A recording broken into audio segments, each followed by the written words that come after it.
Iya, saya pernah naik juga Ah, sama. ini lagi. Berat ini, kemarin sudah mengakui Quran jatuh dari langit. Aduh, berat ini dan lagi. Iya, gimana Lina? Gimana Lina? Kita tahu Jawas di sini, orang Muslim semua di sini. Bila berdebat dengan orang Kristen, tak akan paham. Paham? Siapa yang nggak paham? Yang orang Muslim akan naik di kotak nih, bagi hidayah kamu semua orang Kristen di sini tak akan paham. Yang tak akan paham siapa? Ya termasuk kamu lah. Buset, kok nggak paham gimana, Lina? Maksudnya nggak pahamnya gimana? Nggak paham tuh maksudnya. Kamu tiada tertarik pun yang Allah tuh adalah Tuhan, yang Yesus tuh kamu tertarik ialah Tuhan kamu. Begini Lina, begini. Dari mana kita bisa yakin bahwa Allah itu pernah ada? Aku tanya sama kamu, sedangkan di dunia ada ujian kan tidak ujian? Ini nggak nyambung sih Lina, ini gimana? Lina, gini Lina, Yesus pernah datang ke dunia ini. Nah, iya datang Sebentar, dia membangkitkan orang mati, orang buta yang datang kepadanya, dibuatnya melihat kembali, orang lumpuh berjalan. Ketika Yesus ada di tengah-tengah dunia ini, permasalahan-permasalahan umat manusia itu diatasi oleh Yesus. Salah satu permasalahan besar yang dihadapi oleh umat manusia ini adalah kematian. Masalah terbesar umat manusia yang sampai hari ini tidak bisa diatasi adalah kematian. Dan Yesus membangkitkan orang mati. Sekarang saya tanya, dari mana kita bisa yakin bahwa Allah itu pernah ada? Apa jangan-jangan Allah itu cuma karangannya Muhammad aja? Dari mana? Coba tunjukkan kepada saya bahwa Allah itu pernah ada. Apa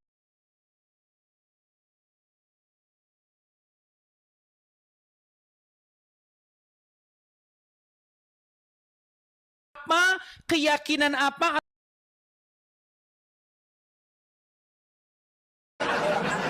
Oke, seandainya Allah pernah ada, bagaimana? Apakah Allah pernah menyatakan dirinya bahwa dia pernah ada? Pernah? Gimana? Kapan? Ada di Al-Quran. Dia cakap aku Gimana? adalah masa. Coba cari di Al-Quran. Iya, masalahnya itu kan cuma keluar dari Muhammad doang. Muhammad ngomong bahwa begini, Allah begitu, dia tidak beranak, tidak diperanakkan. Batu juga nggak beranak, batu nggak diperanakkan. Ayo, batu juga begitu. Ya, sebab kita manusia, Tuhan kaburkan mata kita. Kita tidak boleh nampak melihat dia, tapi dalam roh kita boleh merasakan Allah tuh ada. Tapi yang orang-orang macam kamu yang macam Iya, tapi apakah dia pernah menyatakan keberadaannya, eksistensinya bahwa dia itu ada? Jangan-jangan dia hanya karangan Muhammad untuk memenuhi hasratnya Muhammad. Bukan dia. Oh, begini Azza. Sebenarnya kok Azza lagi? Karena mirip-mirip sama Azza ini. Begini, Lina. Nah, Begini, Lina. apa? Istrinya Muhammad pernah ngomong sama Muhammad bahwa Tuhannya Muhammad itu kerjaannya tiada lain hanyalah menuruti hawa nafsunya Muhammad. Pernah tahu itu? Dia bukan menurut dia mau nafsu dia aja, tapi masalahnya. Itu kata Aisyah. Saya tampilkan hadisnya. Ya, baik, kita tampilkan hadisnya ya. Apakah benar bahwa istrinya Muhammad sendiri ngomong begitu ya nih? Hadis Bukhari nomornya 4414. Ya, kita tampilkan di sini. Kamu bisa baca Arab? Bisa baca tulisan Arab? Ya, boleh. Oke, saya tampilkan ya, sabar. Ya. Mohon maaf ya teman-temannya, saya balik dulu kamera saya sebentar. Ya, lihat ya. Nih. Ini Arabnya. Ya. Baca aja Melayu. Oke, baik. Ini adalah hadis Sahih Bukhari nomor 4414 di dalam kitab Tafsir Al-Qur'an sehubungan dengan surat Al-Ahzab ayat 51. Ya. Telah menceritakan kepada kami Zakaria bin Yahya, telah menceritakan kepada kami Abu Usamah. Hisyam berkata, telah menceritakan kepada kami dari bapaknya, dari Aisyah radhiyallahu anha. Dia berkata, saya selalu cemburu kepada setiap wanita yang menyerahkan dirinya kepada Rasulullah SAW. Saya berkata, apakah seorang wanita menyerahkan dirinya? Maksudnya wanita itu menyerahkan badannya, tubuhnya kepada Muhammad. Ya, apakah seorang wanita menyerahkan dirinya? Maka ketika Allah Azza wa Jalla menurunkan ayat, kamu boleh menggauli, menangguhkan, menggauli siapa yang kamu kehendaki di antara mereka. Dan boleh pula menggauli siapa yang kamu kehendaki. Dari siapa yang ingin kamu ingini untuk menggaulinya kembali. Sebentar nih, pelan-pelan nih. Kalian biar tahu nih Muhammad ini seperti apa nih ya. Dan siapa-siapa yang kamu ingini untuk menggaulinya kembali dari perempuan-perempuan yang telah kamu cerai, maka tidak ada dosa bagimu. Ini Muhammad nih. Muhammad boleh menggauli siapa-siapa yang dikehendakinya dari perempuan-perempuan yang telah dia cerai. Nih, ya.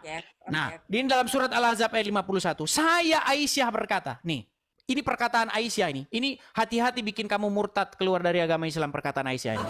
Nih ya, apa kata Aisyah? Perhatikan. Saya sebentar ya. Dan boleh menggauli siapa yang kamu kendaki dan siapa yang ini. Saya Aisyah berkata, demi Allah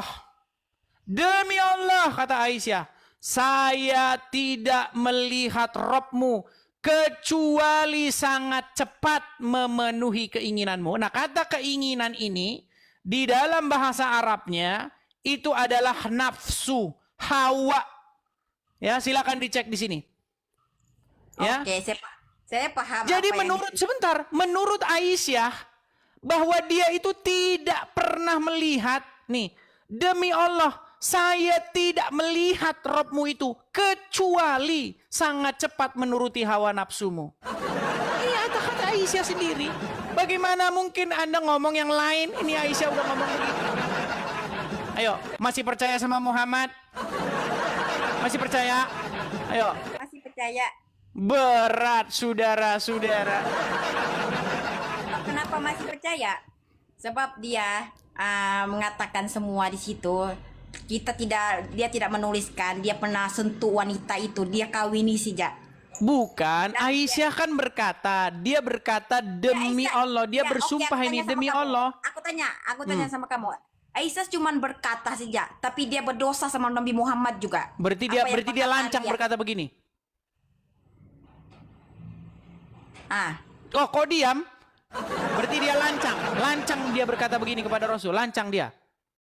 Dia cuman anganan dia aja, dia sudah dia dikasih. Nah, katanya Aisyah, katanya sebagai Ummul Mukminin. Gimana ini? Aisyah katanya yang paling cerdas, menyampaikan banyak hadis. Sekarang saya tanya, apakah Aisyah kurang ajar berkata begini coba? Aisyah kurang ajar nggak berkata begini? Dengar dulu. Aisyah tuh sebenarnya dia diuji juga oleh Tuhan. Waktu dia berkawin, Rasulullah tuh berkawin sampai 4 wanita. Tapi dia sentuh tuh wanitanya Lina, lah. tolong fokus dulu Lina. Saya mau tanya, apakah Aisyah kurang ajar berkata begini kepada Nabi? Waduh. Coba, apakah Aisyah kurang ajar berkata begini? Ayo Lina. Jangan dibisukan Lina, aduh. Nanti kamu hapus itu foto yang di depan. Iya, aku masuk dulu. Kamu kan sudah foto itu sama Datu Dayak Mualaf, ya kan? Iya. Ayo, sekarang saya tanya, apakah Aisyah kurang ajar berkata begitu kepada Nabi? Iya, dia memang kurang ajar juga begitu dia cakap. Buset, dibilang kurang ajar katanya Aisyah. Sebab dia sudah tuduh Nabi Muhammad macam itu, tapi bila berarti dia kurang ajar. Berarti Aisyah kurang ajar. Aku juga kurang ajar juga. Sekarang aku sudah juga kurang ajar. Berat, sudah. Aduh, makanya saya bilang begini. Gini Lina, begini. Saya ini sebenarnya mendapat banyak kritik dari teman-teman muslim. Bang, cobalah bang, kalau ngajak diskusi, jangan diskusi sama orang awam, jangan. Ajak yang ustadz, yang punya pengetahuan tentang agama Islam. Biar kesannya agama Islam tuh nggak terpojok, nggak seperti itu, begitu. Dia udah bilang begitu, teman-teman. Nah, jadi kamu tapi begini. Ustadz Adi Hidayat sudah saya tantang. Wahai Ustadz Adi Hidayat, wahai Ustadz Abdul Somad, janganlah kalian bahas-bahas Alkitab di belakang. Jangan bahas-bahas Bible, nggak ada orang Kristennya. Ustadz Adi Hidayat bahas-bahas Bible di masjid. Abdul Somad bahas-bahas Bible di masjid. Coba, ayo kalau berani kita diskusi nih. Saya ini orang Kristen, saya tantang untuk diskusi. Berani nggak? Aku tanya semua di sini. Sebenarnya Allah itu tak perlihatkan daripada di dunia ini, sebab dia adalah maha cahaya, dia cahaya, tak ternampak oleh manusia. Ini Lina ini yang ditanya apa, nggak nyambung sih Lina ini. Nah, aku makin tahu dia ada orang Kurang-kurangin lah benturin kepala kau Lina. Ini yang ditanya apa? Yang saya tanya kira-kira gimana? Kalau ada tantangan saya kepada Ustadz Abdul Somad, Ustadz Adi Hidayat, kira-kira gimana itu? Bagus nggak itu? Ya, Supaya mereka bagus berhenti juga. ngomong-ngomongin Kristen di belakang. Ya bagus juga itu. Iya. Tapi oke lah, aku mau cakap sama kamu. Saya Silakan. belum habis cakap masalah kamu. Oke, satu, kamu pernah mendengar Dajjal tak? Di dalam Al-Quran sebenarnya nggak ada Dajjal. Adapun di dalam hadis, Dajjal itu katanya matanya satu. Nanti akan datang Isa untuk membunuh dia. Begitu. Tapi dalam Al-Quran nggak ada itu. Betul. Oke, itu bagus perkataan kamu. Habis Dajjal tuh sebenarnya pengikutnya adalah kamu juga, termasuk orang kafir semua. Kok dibilang saya pengikut Dajjal katanya? Satu-satunya yang mempercayai makhluk adalah apa? Manusia. Begini ya. Sebenarnya ada satu hadis yang dikatakan dalam hadis kalian. Sesungguhnya telah dekat masanya akan datang Isa ibnu Maryam. Dia akan datang. Dia akan membunuh babi, mematahkan salib dan menegakkan membebaskan jizyah atau pajak. Betul? Nah, sekarang di dalam Al-Quran ada satu ayat bunyinya begini. Makana Muhammadun aba ahadim min rizalikum walakin Rasulullah wa kataman nabiin. Tahu gak ayat itu? Bahwasanya Muhammad itu adalah sebagai penutup para nabi, betul? Sebagai nabi terakhir, betul? Nah, kalau Muhammad nabi terakhir, bagaimana akan datang nabi lagi setelah Muhammad? Namanya Isa, berarti yang nabi terakhir itu Isa. Gimana? Makin pusing lagi, makanya makin dipelajarin, makin pusing, betul? Betul? Betul apa? Cakap. Makin dipelajari, makin pusing, betul? Betul. Iya. Kamu jangan senyum-senyum terus. Banyak laki-laki yang pusing lihat di bawah, lihat senyum. Masalahnya pusing, masalahnya cuma lihat senyumnya aja masalahnya. Nggak bisa nangkep orangnya, dibawa pulang ke rumah. Aku bingung aja. Aku cuma cakap aja. Nah, gimana? Bila kita membuktikan sesuatu daripada golongan-golongan kamu lah, macam kita bukan, kamu cakap kita ini bukan saudara, betul? Aku daripada Islam, kamu daripada Kristen. Jadi bila kita macam orang Muslim cakap daripada di sini tambah dosa aja. Kok tambah dosa? Justru di sini menambah wawasan kita. Kita saling berargumen, beradu argumentasi. Ya kan? Yang penting punya dasar, punya dalil. Bahwasanya memang Muhammad menurut Al-Quran Nabi terakhir. Tapi menurut hadis akan datang Nabi setelah Muhammad. Namanya Isa. Berarti yang Nabi terakhir Nabi Isa dong kalau begitu. Ya kan? Gimana logikanya? Betul nggak? Aku nggak cakap juga tidak betul. Bingung kan? Gitu. Bingung. Makanya saya bilang makin dipelajari makin bingung. Iya. Makanya saya bilang, Lina, seandainya semakin dekat kamu pelajari, semakin dekat pula pintu gerbangnya untuk meninggalkannya. Gitu loh. Makanya saya tawarkan gini, saya itu udah belajar, saya pelajari Al-Quran, saya pelajari hadis, saya pelajari Bible, pelajari Injil, pelajari Taurat. Intinya begini Lina, kebenaran itu hanya ada di dalam Yesus. Jadi yang layak dijadikan suri tauladan, yang layak dijadikan Jadi, kamu supaya dipimpin olehnya, itu adalah Yesus. Saya tanya satu soalan. Bila orang Muslim itu masuk Kristen, macam mana cara dia? Caranya, Bagaimana? caranya pertama harus bertaubat hidup baru, harus dibaptis. Baptis itu sebagai lambang matinya hidup yang lama dan hidup dalam. Iya saya tahu. Bila kita masuk Kristen, kita mau pergi mana? Ya ke gereja lah, masa ke masjid gimana? Gerejanya di mana? Ya kamu cari gereja terdekat. Misalnya kamu di mana? Di Malaysia. Kan ada juga gereja di Malaysia. Ya kan? Kamu tapi menjadi Islam nggak sederhana gitu. Salam, ucapkan salam begini kan, salam tangan. Asyhadu Aku bersaksi sah nggak gitu. Enak banget, nggak begitu. Jadi orang Kristen itu ada tahap-tahapnya. Pertama, kamu harus bertobat dulu. Hidup baru. Bagaimana kamu yang tadinya kamu niat pengen jahatin orang, pengen ngebom gereja, kamu jadi bertobat. Ya kan? Iya, menjadi pengikut Yesus, nanti kamu berubah hidup kamu. Kasihilah sesamamu manusia seperti dirimu sendiri. Janganlah berbuat jahat kepada orang yang berbuat jahat kepada kamu. Bagaimana kamu harus membalas yang jahat itu dengan yang baik. Kalau kamu hanya mengasihi orang yang mengasihi kamu saja, apa kelebihan kamu? Ya kan? Kalau kamu hanya berbuat baik kepada orang yang berbuat baik kepada kamu saja, apa jasa-jasamu? Bukankah mereka juga saling berbuat seperti itu? Ya kan? Makanya Jadi, datang aku kepada tanya sama- Yesus, aku tanya sama kamu, beli Injil, baca Injil. Al-Quran memerintahkan loh, supaya kamu disuruh beriman kepada kitab-kitab sebelumnya. Kitab Injil, kitab Taurat. Tapi orang Islam malah beriman kepada kitab Sahih Bukhari, Sahih Muslim. Yang isinya mengatakan Muhammad kena sihir. Muhammad menyuruh orang yang sakit minum kencing onta. Itu isi kitab Bukhari yang kalian disuruh beriman kepadanya. Sekarang udah banyak tuh orang Islam yang setuju kepada saya. Saya nggak mau lagi bang percaya hadis Bukhari. Banyak. Dia udah percaya sama saya. Nah sekarang tinggal satu. Beli Injil baca. Di dalam Injil tertulis bagaimana Yesus berkata, akulah jalan dan kebenaran dan hidup. Jadi barang siapa yang datang kepada Yesus tidak akan kecewa.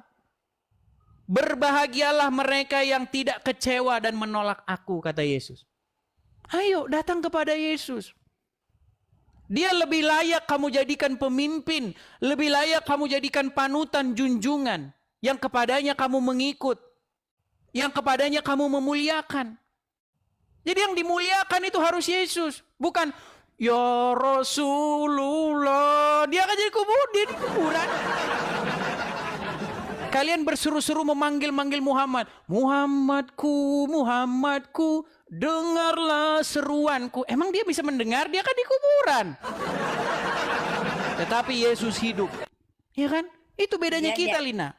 Dia memang di kuburan, tapi Tuhan tuh maha mengetahui. Itulah dia bilang, yang masa depan atau di belakang aku yang maha mengetahui semuanya.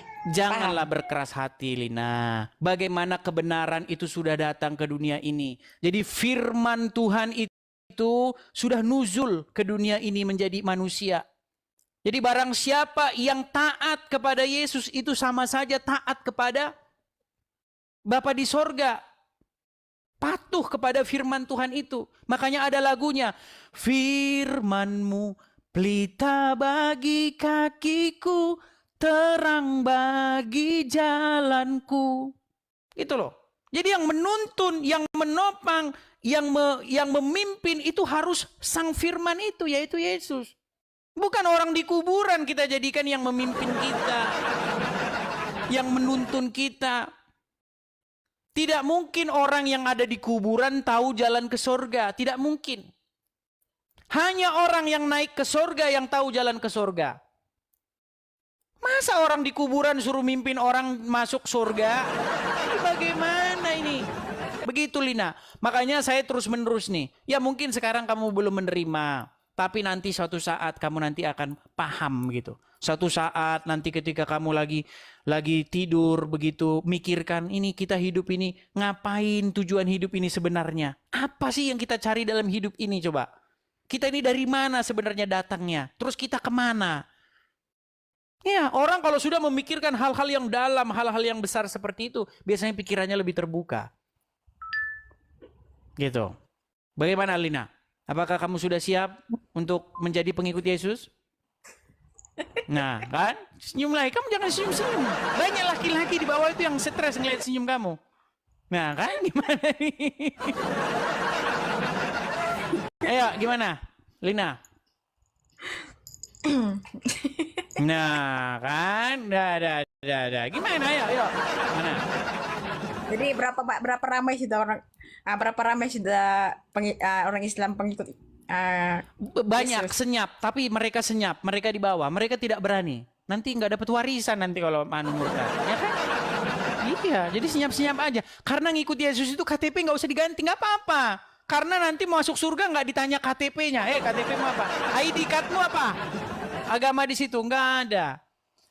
Jadi datang kepada Tuhan itu nggak berbicara mengenai identitas, nggak berbicara mengenai pakaian, tidak berbicara mengenai penampilan fisik, nggak. Aku satu aja, aku beritahu sama kamu. Satu gimana? aja.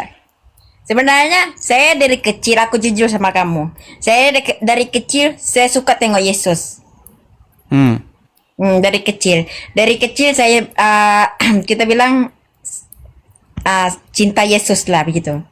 Cinta Yesus tapi pergi ke Arab cium batu. Gimana? Aku belum habis cakap. Sebab kalau aku cakap di sini tentang Nabi Isa, kamu tidak akan mengenal. Orang kafir semua kan tidak mengenal di sini. Isa itu siapa? Tapi aku mengatakan Yesus saja lah. Aku mencintai Yesus, tapi saya tidak rasa dia itu adalah Tuhan.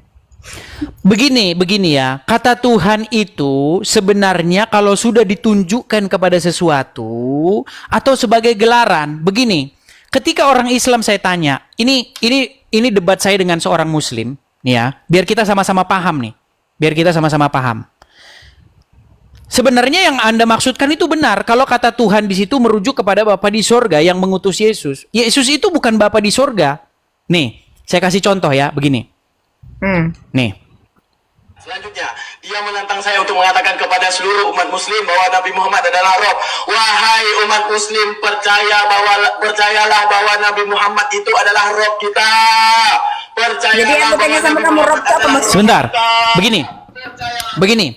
Jadi Rob atau kata Tuhan itu artinya adalah sebuah gelar atau title yang siapapun apapun bisa menjabat sebagai gelar itu. Saya kasih contoh.